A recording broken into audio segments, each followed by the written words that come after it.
বিজেপির সরকার গঠন করার পরে মুখ্যমন্ত্রী শুভেন্দু অধিকারীর একটাই তিনি স্পষ্ট বার্তা দিয়েছেন, সরকারি হাসপাতাল পরিষ্কার পরিচ্ছন্ন রাখতে হবে।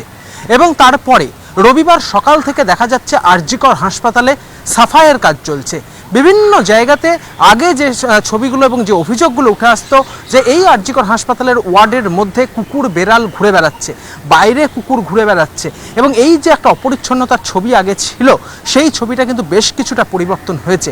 রোগীর পরিবারের সদস্যদের বক্তব্য, হাসপাতালের ভেতরে তো নেই, বাইরেও এখনো পর্যন্ত কুকুর বেড়ালের উপদ্রব কিন্তু সেইভাবে চোখে পড়েনি। রাস্তায় কুকুর বেড়াল থাকতেই পারে, কিন্তু হাসপাতালের অন্দরে কিংবা ওয়ার্ডের ভেতরে যেখানে রোগী অ্যাডমিট রয়েছে সেই জায়গাতে কোনো কুকুর বেড়াল নেই।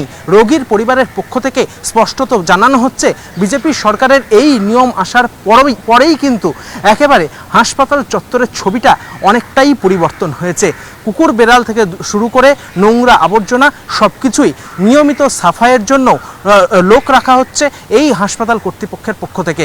এবং তার হাসপাতাল পক্ষ থেকে যেটা জানানো হচ্ছে, এই ক্ষেত্রে দাঁড়িয়ে জিরো টলারেন্স কিন্তু করা হবে, যাতে কোনোভাবে নোংরা আবর্জনা স্তূপ কিংবা কুকুর বেড়ালের উপদ্রব হাসপাতাল চত্বরে কিংবা ওয়ার্ডের ভেতরে না দেখা যায় সেই বিষয়ে চেষ্টা করছে আরজিকর হাসপাতাল। এবং মুখ্যমন্ত্রী শুভেন্দু অধিকারীর নির্দেশের পরে সেই ছবিটাই কিন্তু স্পষ্ট হলো আরজিকর হাসপাতাল থেকে।